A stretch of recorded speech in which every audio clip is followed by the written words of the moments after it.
네,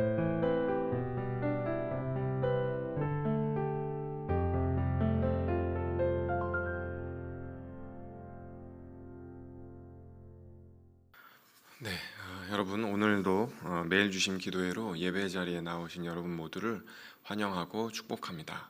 5월 16일 월요일 오늘도 하나님께서 말씀하여 주시기를 기대하고 소망하며 주님께 은혜 구하며 나아가도록 하겠습니다. 제가 기도하겠습니다. 참 좋으신 주님, 저희로 이 아침을 깨워 기도의 자리로 나오게 하시니 감사를 드립니다. 아침마다 새로운 주의 인자하심으로 이 시간 동행하여 주옵소서. 우리로 주일만이 아닌 평일에도 거룩하게 살라고 말씀하시는 주님과 동행할 수 있는 시간이 되게 인도하여 주옵소서. 주님의 은혜를 구하며 나아갑니다. 예수 그리스도의 이름으로 간절히 기원하옵나이다. 아멘. 네, 오늘 하나님께서 우리에게 주신 말씀은 레위기 11장 1절에서 23절의 말씀입니다. 레위기 11장 1절에서 23절의 말씀인데요.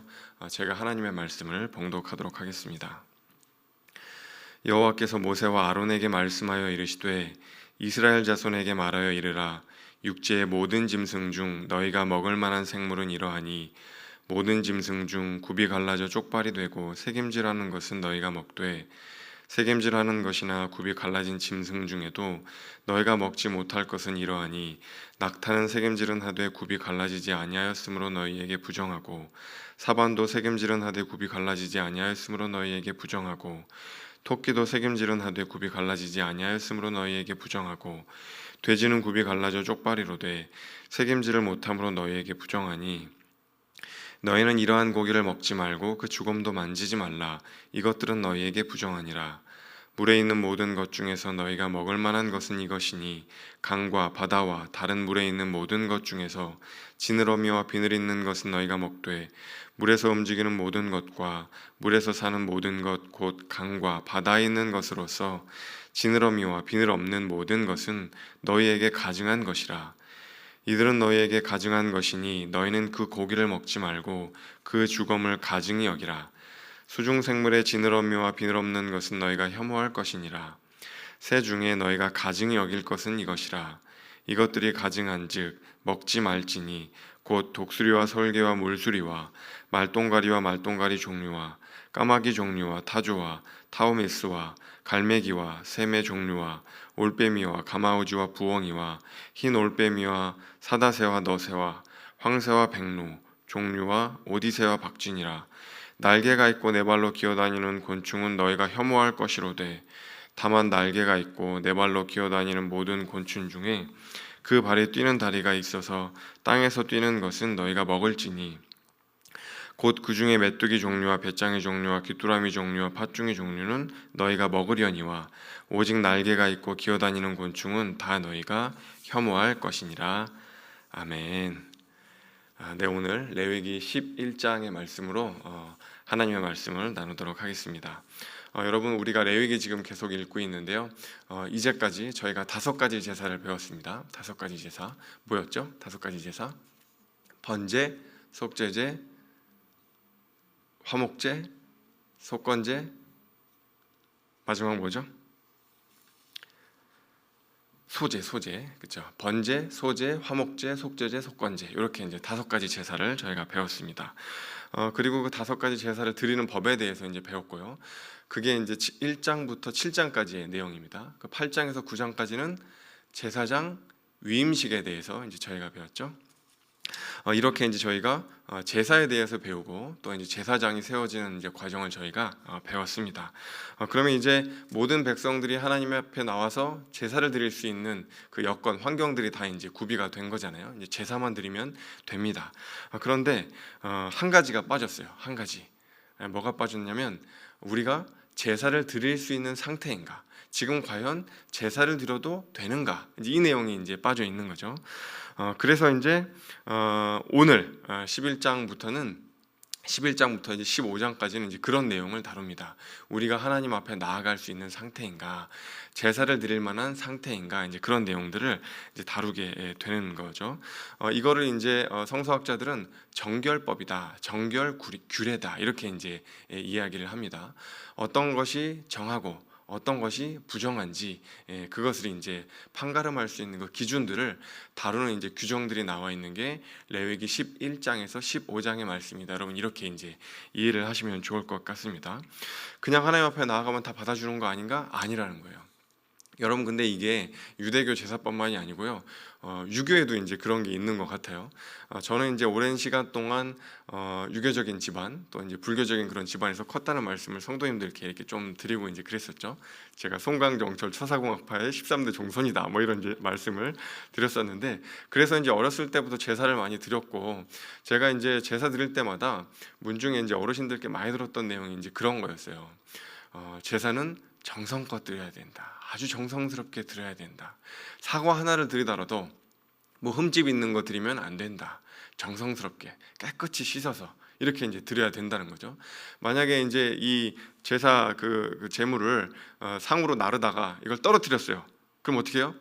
이거 드리면 안 된다는 거예요. 이거 이제 부정 탔다고 드리면 안 된다고 어르신들이 이제 말씀하고 그랬었어요. 그러니까 정말 이제 제사를 드리는 모든 문화에는 좀 비슷한 게 있기는 한 것 같습니다. 그런데 모든 문화권마다 조금 드려지는 이제 그 제물의 정결한 상태에 대한 규정이 조금 기준이 좀 다른 것 같아요. 하나님의 말씀에는 어떤 것들이 이제 규정하고 있는지 좀 같이 살펴보면 좋을 것 같습니다. 먼저 이제 정결에 관련된 규례 여러 가지 중에서 이제 음식과 관련된 게 먼저 나와요. 먹거리와 관련된 게 가장 먼저 나옵니다. 우리가 살아가는데 먹는 것만큼 더 중요한 게 없잖아요. 그렇죠? 뭐 대부분 다 이제 먹는 것과 관련된 것들이 많이 있는데, 그래서인지 첫 번째로 이제 음식법 규례, 음식과 관련된 정결 규례가 첫 번째로 이제 나옵니다. 먹어도 되는 정결한 음식이 있고 먹으면 안 되는 부정한 음식이 있다는 것이죠. 이걸 이제 오늘 말씀에서는 네 가지로 나눠서 설명합니다. 네 가지. 자, 먼저 2절에서 8절. 2절에서 8절까지는 육지짐승. 먹어도 되는 육지짐승, 안 되는 육지짐승 이런 게 나와 있고요. 9절에서 12절까지는 물고기, 수중생물과 관련된 규정이 있고요. 13절에서 19절까지는 새, 조류 관련된 규정이 있고요. 20절에서 23절까지는 곤충에 대해서 또 이야기를 하고 있습니다. 곤충까지 이렇게 다 이렇게 나와 있어요. 자, 먼저 그러면 하나씩 보겠습니다. 육지짐승부터 살펴보겠습니다. 자, 여러분 3절 말씀에 보면 먹어도 되는 정결한 짐승의 기준이 뭐냐? 굽이 갈라져 쪽발이 되어 있어야 하고 되새김질을 해야 한다. 이렇게 이제 얘기를 하고 있어요. 굽이 갈라져야 하고 되새김질을 해야 된다. 그래서 여기에 따르면 이제 낙타, 사반, 토끼 이제 이런 것들이 해당이 되겠죠. 굽이 갈라졌지만 되새김질은 못하는 짐승인 부정한 짐승은 되새김질을 못하는 돼지는 부정한 짐승입니다. 그러니까 돼지, 낙타, 사반, 토끼 이런 것들이 이제 다 부정한 짐승이 되는 거죠. 여러분 그 사반이 뭔가요? 사반? 세번역 성경을 보니까 이거를 오솔이다 이렇게 이제 번역을 했어요. 또 다른 데는 뭐 너구리다 이렇게 번역을 하기도 합니다. 그러니까 낙타, 사반, 토끼, 돼지 이제 이런 것들, 그러니까 굽이 갈라지지 않고 되새김질을 하지 않는 것들은 이제 부정하다 이렇게 이제 이야기를 하고 있습니다. 그래서 이제 실제로 유대 땅에서는 여러분 돼지뼈가 발굴이 될까요, 안 될까요? 발굴이 안 된다는 거예요. 왜겠어요? 안 먹으니까요. 그렇죠? 부정한 음식이기 때문에 먹지 않아서 돼지뼈가 이제 팔레스타인 땅에서는 잘 발견되지 않는다고 하죠. 돼지처럼 이제 부정한 동물은 먹어서도 안 되지만 여러분 만져서도 안 됩니다. 굉장히 이제 까다로워요. 그러니까 그냥 만지면 안 되는 게 아니라 죽었을 때, 사체가 되었을 때는 만지면 안 된다는 거예요. 자, 그리고 대체로 정결한 짐승은 식용으로 이제 목축되던 짐승들입니다. 그러니까 집에서 가축으로 이제 길렀던 그런 이제 짐승들은 정결하다. 이제 이렇게 이야기할 수 있는 거죠. 그 다음에 이제 9절에서 12절에는 물고기에 대한 이제 그런 규정이 나오는데요. 정결한 게 있고 부정한 게 이제 여기도 있습니다. 정결한 그 물고기는 두 가지 그 기준이 충족이 되어져야 합니다. 정결한 물고기 뭘까요? 지느러미가 있어야 하고 비늘이 있어야 합니다. 지느러미, 비늘 이제 요게 있어야 돼요. 그리고 또 물속에서 헤엄을 쳐야 합니다. 예. 물고기가 당연히 물속에서 헤엄치지 않나? 근데 이런 게 있어요. 기어다니는 거, 이제 물 바닥에 막 기어다니는 거 이런 거 있잖아요. 이런 것들은 이제 안 된다는 거예요. 그래서 둘 중 하나라도 없으면 부정한 물고기가 된다. 그러니까 바닥을 기어다니거나 지느러미가 없거나 비늘이 없으면 부정한 물고기가 되는 겁니다. 그럼 정결한 물고기는 뭘까요? 뭐 거의 대부분의 물고기겠죠. 이제 비늘이 있고 지느러미 있고 이제 이런 것들. 그러니까 뭐 붕어, 잉어, 향어 뭐 이런 거 있죠. 그런 거 이제 부정하겠죠. 메기는 어떨까요? 메기 비늘이 없죠. 부정하죠. 장어 어떨까요? 예, 장어 저도 좋아하지만 장어 부정합니다. 미꾸라지 이런 거 다 이제 부정한 거죠. 고등어, 상어 이런 거 이제 비늘이 없는 것들은 다 부정한 이제 물고기가 되는 겁니다. 그러면 문어는 어떻게 될까요? 문어 이제 부정하죠. 기어다니는 것도 이제 비늘이 없고 이러니까 다 부정한 이제 물고기가 되는 겁니다. 그 다음에 이제 13절에서 19절에는 이제 새에 대한 조류, 새에 대한 이제 규정이 나오는데요. 뭐 특별한 규정이 없어 보이기는 하는데 여기도 보면 이제 이런 내용이 있는 것 같아요. 육식을 하는 새는 부정하다. 그렇죠? 여러분 독수리, 까마귀 이런 거 있잖아요. 이런 것들이 이제 부정하다고 이야기를 하고 있어요. 왜냐하면 새가 이제 육식을 하면은 본의 아니게 뭘 먹게 되겠어요? 육식을 하면 피를 먹게 되겠죠. 근데 이제 성경에서는 피는 곧 생명이다. 이제 그렇게 이야기를 하니까 이 생명을 이제 해야 하는 것이라고 생각을 해서인지 육식을 하는 그런 이제 새에 대해서는 부정하다 이렇게 얘기를 하고 있습니다. 그 다음에 이제 곤충에 대한 게 20절에서 23절 이제 나오는데요. 날개가 있으면서 네 발로 기어다니면 부정해요. 그러니까 이제 곤충은 날개로 이제 날아다녀야 그 날개가 있다는 건 이제 날아다녀야 한다고 생각을 한다고 여겨지는 것 같은데 그런데 이제 네 발로 또 기어다닌다 그러면 이제 부정한 거죠. 그래서 정상적인 그런 이제 어떤 이동 수단을 갖지 않는 경우에는 부정하다 이렇게 얘기를 하고 있어요. 그런데 곤충 중에서도 뒷다리로 이제 뛰어다니는 그런 곤충 있죠. 그러니까 날개를 사용하지 않고 이제 뒷다리로 뛰어다니는 곤충들은 정결하고 먹을 수 있다. 이제 그렇게 얘기를 하고 있습니다. 그래서 메뚜기, 방아깨비, 귀뚜라미도 있어요. 이런 거는 이제 먹을 수 있다. 이제 이렇게 규정을 하고 있습니다. 여러분 이게 참 복잡하고요. 우리의 지금 상식으로는 다 받아들이기 힘든 것들이 많이 있습니다. 그러니까 여러분 오늘날의 잣대와 기준을 가지고 뭐 이런 것들을 뭐 부정하다 이렇게 이제 생각하시면 안 됩니다. 고대 사회, 그것도 고대 사회 중에서도 특별히 유대인들에게만 해당되는 그런 이제 규정이었던 것이기 때문에 여러분께서 어떤 이제 선입견을 가지고 그렇게 생각하시면 안 될 것 같아요. 자, 근데 이제 이런 힘들 정결법을 주신 이유가 뭔가? 어떤 거는 먹어도 되고, 어떤 거는 먹으면 안 되고, 어떤 거는 정결하고, 어떤 거는 부정하고, 이런 이제 규정을 주신 이유가 뭔가? 여러분 우리가 좀 생각해 볼 필요가 있는데요. 흔히 이제 우리는 부정한 거는 악하다, 정결한 거는 선하다 이렇게 이제 생각하는 경향이 있잖아요. 부정한 건 악하고 정결한 건 선하고. 근데 여러분 꼭 그럴까요? 그렇지 않아요. 여러분 돼지가 선합니까? 소가 선합니까? 이런 질문 자체가 이상한 거죠. 이게 돼지가 선하냐 소가 선하냐 이런 질문 자체가 이상한 질문인 거죠. 문어가 선하냐 붕어가 선하냐 이런 질문 자체가 좀 이상한 질문이잖아요. 그러니까 부정하다, 정결하다 이런 것들은 악하다, 선하다, 가치 있다, 가치가 없다 이런 것들을 이제 나누는 건 아니고요. 그저 하나님께서 보시기 이제 하나님께 그 제사로 제물로 드려질만 하냐 그렇지 않냐 이제 그것을 판가름하는 거라고만 생각하시면 될 것 같아요. 왜냐하면 하나님께서 피조세계를 지으시고 뭐라고 하셨죠? 창세기에 보면 보시기에 좋았더라. 보시기에 좋았더라. 그러니까 기본적으로 다 선하다는 거예요. 다 선하다고 말씀하셨는데 왜 어떤 거를 악하다고 이야기하겠어요? 그러니까 정하다 부정하다 이거는 선하다 악하다 이제 그런 거는 아니라는 겁니다. 다만 제사 드릴 만한 제물이냐 아니냐 이제 그런 것들에 대한 규정이라는 것만 여러분 생각해 보시면 될 것 같아요. 그래서 여러분 오늘 말씀에 보면은 먹을 수 있는 게 많아요, 먹을 수 없는 게 많아요. 보면은 부정하다 죄다 다 부정하다잖아요. 그러니까 먹을 수 없는 게 더 많습니다. 그러니까 여러분 메리 더글라스라는 그런 이제 학자, 문화인류학자는 뭐라고 이제 이야기를 하냐면요, 이 먹을 수 없는 짐승에 대한 규례가 더 많잖아요. 그러니까 안 먹으면 어떻게 돼요? 얘네들이 늘어나는 거죠. 막 늘어나는 거예요.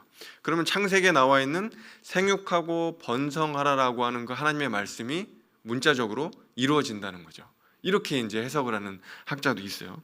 그래서 결국은 하나님께서 이 규정을 통해서 우리에게 적용하기를 원하시는 것 중에 하나는 뭐냐면 피조 세계를 보호해야 된다. 이제 그런 이야기를 하고 있는 거죠. 자연을 무분별하게 파괴하면 안 된다. 그게 이제 첫 번째, 이제 우리가 적용할 수 있는 건 것 같고요. 두 번째는 뭐가 있을까요? 먹고 마시는 게 인간의 삶의 가장 기본이잖아요. 고린도전서 10장 31절에 뭐라고 하냐면 그런즉 너희는 먹든지 마시든지 무엇을 하든지 다 하나님의 영광을 위해서 하라. 그러니까 우리의 먹는 것도 우리 일상생활에 아주 거룩에 영향을 이제 미친다고 하는 거죠. 그러니까 우리가 일상에서도 먹는 것서부터 거룩한 삶을 살고 있는지 하나님께서 우리에게 도전하고 계시는 것이죠. 자, 세 번째는 뭐가 있을까요? 원래 이 정결한 음식, 부정한 음식은요, 유대인과 이방인을 상징하는 거였다고 해요.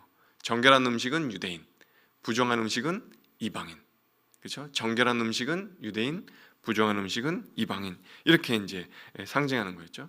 그러니까 유대인들은 정결하고 이방인들은 부정하고 이렇게 이제 생각을 했던 거예요. 그래서 이제 이방인들에겐 구원이 없다고 생각을 했는데 예수님이 뭐라고 하셨죠? 밖에서 우리 안으로 들어오는 거, 먹는 게 우리를 더럽게 하는 게 아니고 우리 안에서, 우리의 마음에서 밖으로 나가는 게 우리를 더럽게 한다. 그러니까 너희가 유대인이냐 이방인이냐 이거 가지고 이 사람이 더럽니 구원 못 받니 이렇게 판단하지를 말라고 주님이 우리에게 말씀을 하신 거죠. 이제 정결법의 그런 구분이 이제 예수님 시대에 와서는 더 이상 중요하지 않다. 이렇게 이제 된 겁니다. 누가 더 우월한 존재냐, 열등한 존재냐 그런 거 이제 따지지 말고 사람 차별하지 말고 다 하나님의 은혜 받을 수 있는 사람이라는 걸 알고 우리가 다 사랑하고 포용하고 이제 그렇게 이제 살라고 하는 거죠. 여러분 오늘 세 가지 어떻게 적용할 수 있다는 말씀 나누었죠? 자, 피조 세계를 돌봐야 한다. 생육하고 번성할 수 있도록 피조 세계를 돌봐야 한다. 그게 첫 번째였고 두 번째는 뭐였죠? 음식과 같은 일상의 영역들이 우리의 거룩의 영역이다. 그거 이제 두 번째 나눴고 또 세 번째 뭐였죠?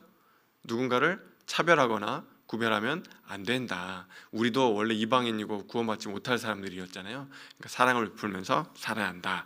이제 그런 말씀에 대해서 여러분 함께 나눴습니다. 우리의 영성이라고 하는 것, 거룩이라고 하는 것은 우리의 일상과 긴밀한 연관이 있다는 것을 여러분 꼭 기억하시면 좋겠습니다.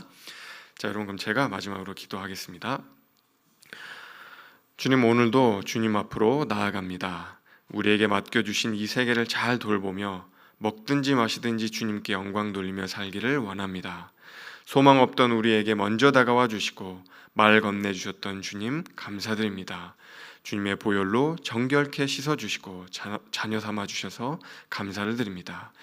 이제 저희도 삶의 터전에서 우월감이 아니라 겸손함으로 우리의 이웃을 사랑하며 주께 인도할 수 있는 주의 백성들 되게 하여 주옵소서. 감사드리며 예수 그리스도의 이름으로 기도하옵나이다. 아멘. 이제 각자의 기도 제목을 가지고 주님 앞으로 더 깊이 기도하며 나아가겠습니다.